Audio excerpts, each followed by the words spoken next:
Hello and welcome to Bud's RPG Review, where I give my thoughts on role-playing games, card games and board games. Welcome to part 5 of my review of Masks of Nyarlathotep for Call of Cthulhu 7th edition by Chaosium. In this video I'll be covering the second half of Chapter 2, England. This will include one of the sidetrack scenarios that runs adjunct to the main story thread, as well as the rest of the main narrative that reaches its climax at Missa House. The third sidetrack scenario was called Slaughtered in Soho and is concerned with the Egyptian murders, whereby a number of Egyptian nationals have been found floating face down in the Thames.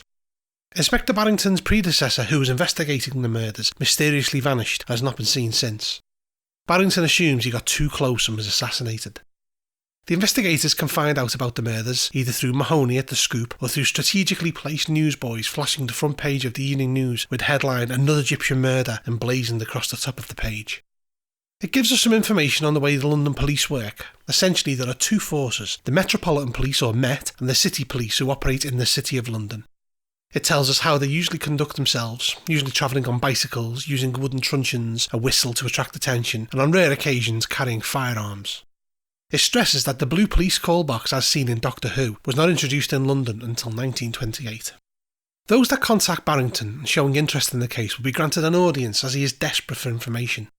He will also talk about Jackson Elias, though he is a busy man. Barrington is conscientious and by the books, who is eager to know why the investigators are here, involved with Elias and the reasons for their interest in the case. If they impress him, he divulges more. It gives a section on what he knows about which subject, including what he knew of Elias, the information he has on the murders, and what he knows. He will divulge that Elias told him that a cult in residence was committing the murders that was an Egyptian death cult, and he did indeed meet with Gavigan due to their connections with Egypt. However, he was put off by Gavigan's insistence that the Brotherhood of the Black Pharaoh did once exist but hundreds of years ago. Barrington can advise that there have been 19 murders over the last 3 years, all with the same modus operandi, and that 17 of them were Egyptian nationals.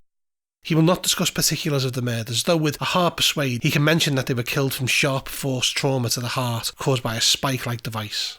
Forensic reports suggest people of different heights committed the murders, indicating a gang is responsible.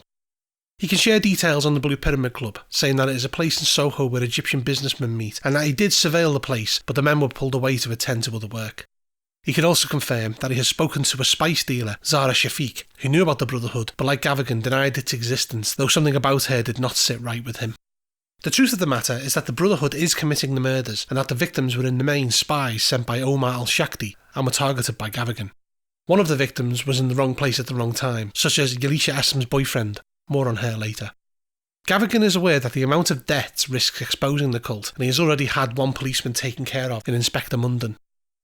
The next section deals with the investigators following up on Barrington's leads and covers the Blue Pyramid Club and Empire Spices, and are dangerous circumstances for them to get involved in. First up is the Blue Pyramid Club. It gives us a map of the club, as well as its location in London, and then moves on to the club itself. Sitting at 12B Meard Street, it is for private members and their guests.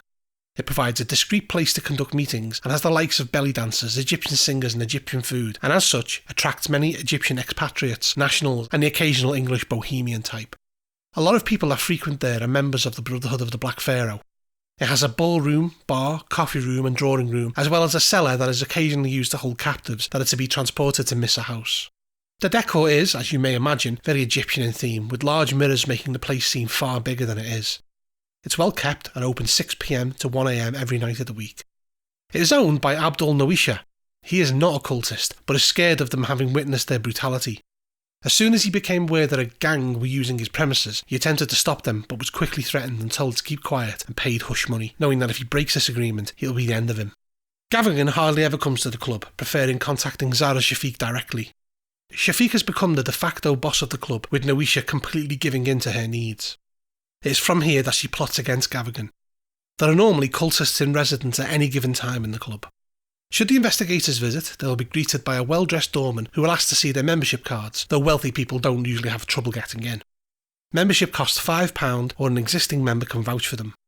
As you would imagine, asking about the Brotherhood, Gavigan or Roger Carlyle is risky here. Abdul Nawisha will rebuff all attempts to speak to him, playing dumb if the aforementioned cultists are mentioned, though those trained in psychology will realise he is terrified. Similarly, speaking to patrons carries the risk of engaging with cultists. Otherwise, normal people there will be bemused by the questions, and Zara Shafiq will be informed and have them followed. Whoever they engage at the club, their conversations will be overheard by Yalisha Essam, one of the belly dancers, who will whisper to one of the investigators to meet her near the arches at midnight. Those that are over-exuberant may be accosted on the way home. Should they choose to meet up with Yalisha, she will inform them that her boyfriend, Badru, was brutally murdered by the cult when he accidentally threatened a member who made advances towards her, and she seeks revenge. She advises them to be more careful as they have eyes and ears everywhere. She can also tell them that Zara Shafiq is the cult leader and runs the club, with Abdul Nawisha fearing her greatly. If the investigators are unlucky, they may have been followed by some cultists, whereby Yalisha will be grabbed and taken to the cellar of the club for later transportation to Missa House. Should Shafiq be informed about the investigators, she will prepare an attack for some point in the future that is designed to capture them. If captured, they're brought to the cellar of the Blue Pyramid Club for questioning. If they decide to stake out the club, they could witness cultists being picked up for the trip to Missa House for the cult rites. Additionally, they could witness a meeting between Gavigan and Shafiq. Next, it moves on to Empire Spices. A 2-storey building in Soho, it is patronised by people from all walks of life, from chefs to those seeking unusual tastes. The shop is open Monday to Saturday, 9 AM till 5 PM. There is only one entrance to the building, and this is where the investigators will generally find Shafiq, assisted by Edjo, a cultist who works at the shop, hanging on her every word. Should the investigators break into the shop and be discovered, she will call out for Edjo to help her, capturing as many of them as she can. Should they question Shafiq, she plays along and is friendly and helpful. She has a 90% in Persuade, so attempts to detect her lies are at extreme difficulty. She will admit to assisting the Penhew Foundation occasionally with briefings on local customs and the like, and also gave one to the Carlisle expedition in 1919. Additionally, she can confirm that there was a secret society called the Brotherhood of the Black Pharaoh, but that it died out many years ago and is essentially the bogeyman for those in Egypt. It gives us a map of Empire Spices and includes all of the key locations. Should Shafiq's apartment be looked into, they can discover an ancient mythos artefact called the Mirror of Gal, alongside 2 sandstone vials that contain substances that are used in conjunction with the mirror, as well as her cult attire and a pair of unusual sceptres made from a black metal. Gavigan also owns a set of these. It then moves on to the cellar. Hidden down here is a shrine to the Black Pharaoh, along with a room she stores prisoners in that is adorned with hooks and chains. Should the players have done the Egypt chapter first, it gives details on Queen Nitocris in London. More on Nitocris in the next chapter. It then goes into Shafiq's schemes. Her dangerous plan is to oust Gavigan and assume control of the cult, something that Omar al-Shakti in Egypt would welcome. She believes that Gavigan's usefulness is on the wane and that he needs to die, with her twisting the knife. She's playing the long game, gathering information on him, and is secretly turning cult members to her cause. Should she get wind of them attempting to discredit or attack Gavigan, she may help by providing information on how to bring him down. She plays the role of a wild card, powerful enemy and potential ally under the right circumstances. It then moves on to an extra scene called An Important Meeting. This is set at the British Empire exhibition in Wembley and involves Gavigan and Shafiq meeting secretly to discuss the situation. The investigators could get wind of this if they decide to follow the pair. Shafiq will be disguised by a headscarf, and it will take a combination of good listening skills and lip reading to understand what is being discussed. They can at least partially pick up their own names, possible break-ins at the Penhew Foundation and Gavigan's flat, the Blue Pyramid Club, Empire Spices, Yalisha and the mention of taking her to Essex, Henson Manufacturing, Limehouse Docks and even Jackson Elias. The pair agree that they must be dealt with, which could lead to Gavigan unleashing the thing in the fog. If they are captured by Shafiq, they are taken to the cellar in the Blue Pyramid Club to await being taken to Missa House, though how Shafiq treats them is entirely dependent on what she feels she can gain from them. She may even use body warping of Gorgoroth to act as a captured prisoner to glean information. She ultimately wants to understand their motives and goals, throwing in mention of Gavigan and Missa House to point them in the right direction, in the hope that they will put Gavigan in their crosshairs, and may even arrange for a clumsy cultist to accidentally leave an exit open so they can escape, even resorting to using the mental suggestion spell to plant the command to kill Gavigan if that is what it takes. It also includes some information on the British Empire exhibition and about the kinds of things that were on show. It also gives some advice on campaign foreshadowing by using Pear's Palace of Beauty, where investigators who walk around the exhibit will momentarily see the famous women, the likes of Helen of Troy, Cleopatra and Nell Gwyn, transform their likeness into key personalities of the campaign just for a split second, but just enough for investigators to notice. The next section deals with the machinations of the Brotherhood, quite literally, when we turn our attention to Henson Manufacturing. The closing section of the England chapter turns its focus to 2 functions of the cult. The first one is Henson Manufacturing and is based in the city of Derby, where they are building the parts for Sir Aubrey's rocket. The climax of the chapter can happen here, or more likely in Missa House. It is a small industrial workshop that was purchased by Gavigan in 1921, making the former owner an offer he couldn't refuse. The components of the rocket are hand-built here using technology from the City of the Great Race. See the Australian chapter for details on this. By 1925, one last shipment remains to be sent to Shanghai. The workers here receive crates from Australia delivered by the Penhew Foundation, which resemble old archaeological finds that they need to work out how to operate in order for the engineers to recreate them. Sir Aubrey has sent blueprints, and this, in combination with guesswork, has allowed them to be successful. The workers here are paid well not to ask questions, and believe they are working for the War Office of the British government. It gives us various maps of Henson manufacturing down to a scale map of the buildings present there. We then move on to how the investigators go about finding the workshop. There are various clues in this chapter that should lead them here, but they can also follow Gavigan on his monthly visit to Derby to check on their progress. The company can also be discovered by looking into the business records in London or the British Library, though little in the way of accounts can be found. They can also journey to Derby and ask the locals, which could reveal the right results. It gives us a little information on Derby itself and then moves on to the inside of Henson manufacturing. The business is behind a 10-foot high brick wall with large wrought iron gates providing access, with a workshop and a big shed being the two large structures within. The workshop is where the engineers are, and the shed is where the furnace and ovens that fabricate the components are kept. Everywhere is kept locked at night. The main workshop is where the engineers pore over Sir Aubrey's blueprints, working out how the strange devices work. These blueprints are locked away in here and are all signed Pale Viper, Sir Aubrey's pseudonym. There are also workbenches, tools and the like, as you might expect. Additionally, there is a chemical cupboard containing all manner of acids, resins and the like. It then gives us some information on the components themselves. The blueprints are described as being dizzyingly complicated schematics that are annotated in tiny spidery handwriting. Some have strange occult symbols, which to those versed in the mythos will show relation to Nyarlathotep and a great race of Yith. To actually understand what is required needs various hard and extreme roles in science, engineering, physics and mechanical repair. For all intents and purposes, they will look like regulators and valves, and others like mechanical elements from airplane engine design. The place also has a huge walk-in safe, which contains great race technology looted from Australia and some components awaiting delivery to Chowdhury. It requires 2 keys, one held by Gavigan, one by Frank Marshall, the person in charge. Extreme locksmith roles are needed to crack it. Other clues that lead to Australia can be found here. It then moves on to the big shed. This contains a furnace for fabrication with stacks of coke, coal and wood, as well as other raw materials required for building. Some old shipping labels can also be found. Next, it moves on to the personnel of Henson manufacturing. To the uninitiated, it appears to be a regular, if small, engineering plant. It has guards and night watchmen at all times on the premises. All of these are cultists. All of the workers live in Derby, while the guards live in a house around 200 yards down the road from the yard. The foreman, Frank Marshall, is a cultist, and all of the guards were handpicked for their loyalty and instructed to keep a low profile, leaving the workers to get on with what they need to do, while simultaneously making sure the operation remains a secret. Any detected break-ins will have the number of guards increased, and if necessary he will contact Gavigan.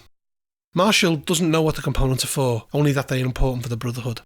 The workers, as previously mentioned, believe they're working for the War Office and refuse to discuss it with outsiders, and will laugh at any tales of conspiracy and dark gods, though they will report such nonsense back to Marshall. They will back up Marshall should any investigators get physical, though manhandling of female investigators will trouble them.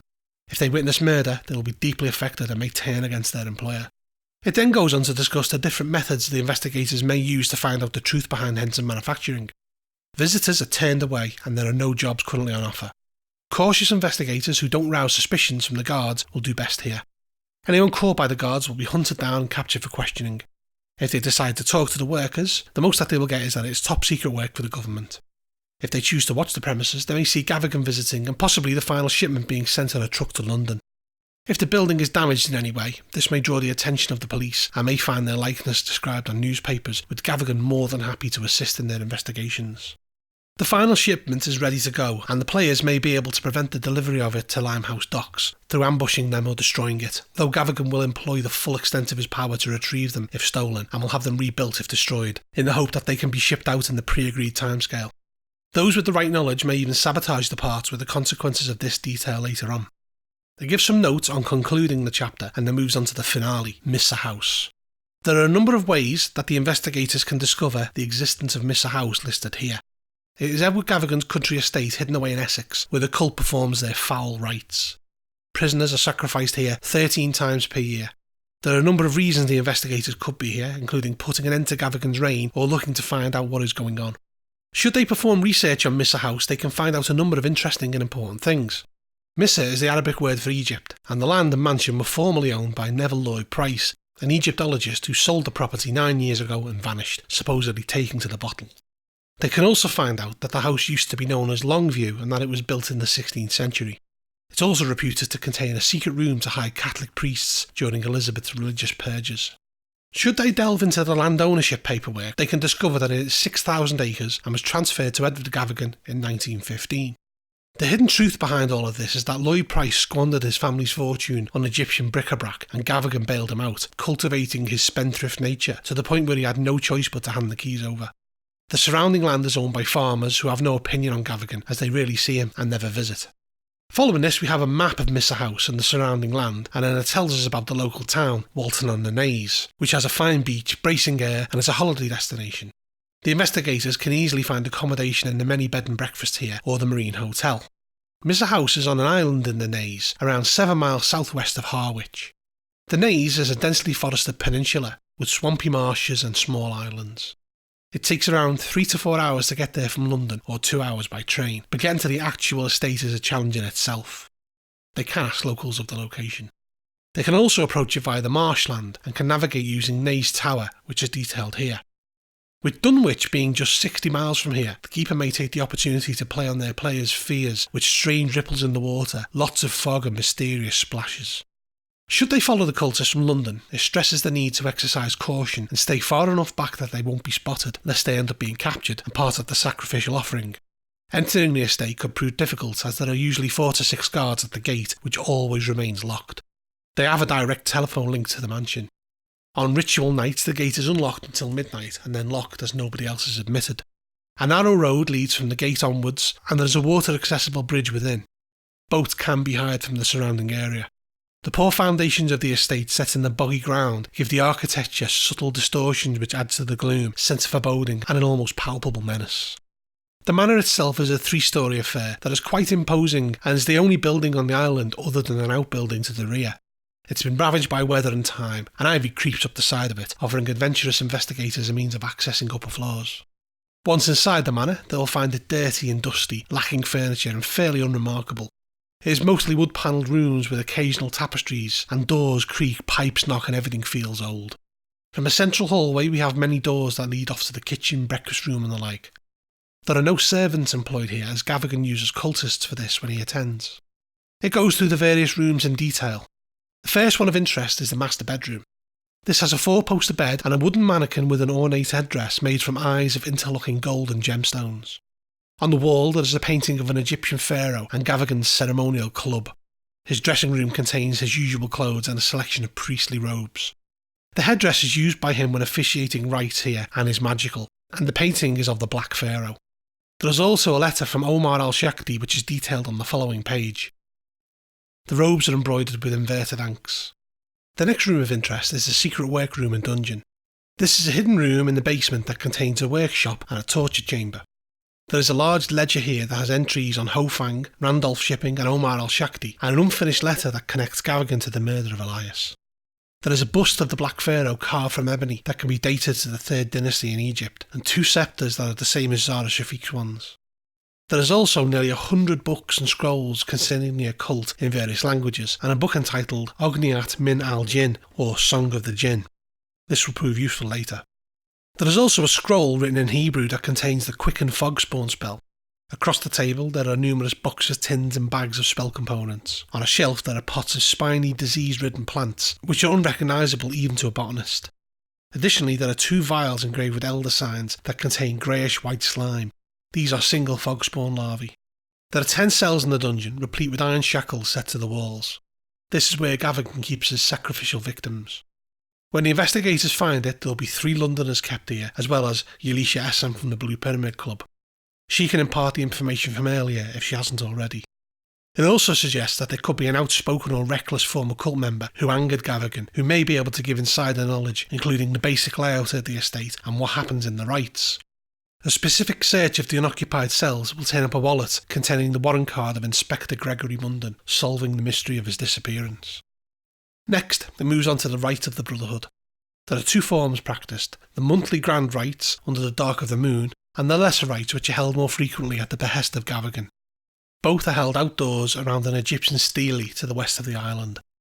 It gives some notes on the game mechanics of torture, including how to essentially gloss over the details, and then moves on to the place where the rites are held.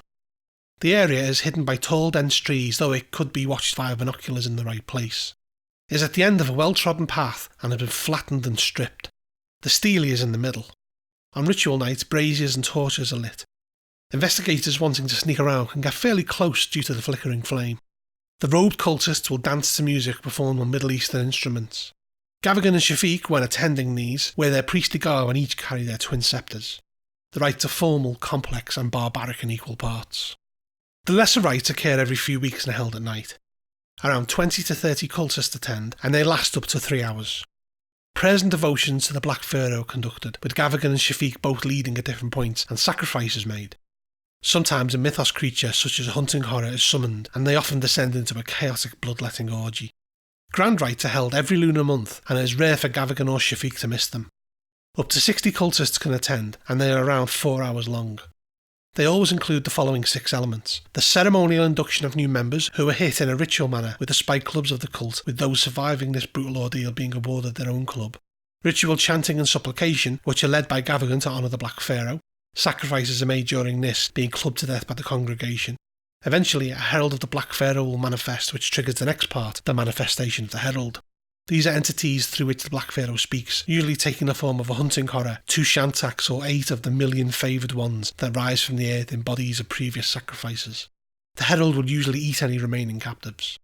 There is the ceremonial promotion of members, whereby those who have proven their worth are promoted to a higher rank.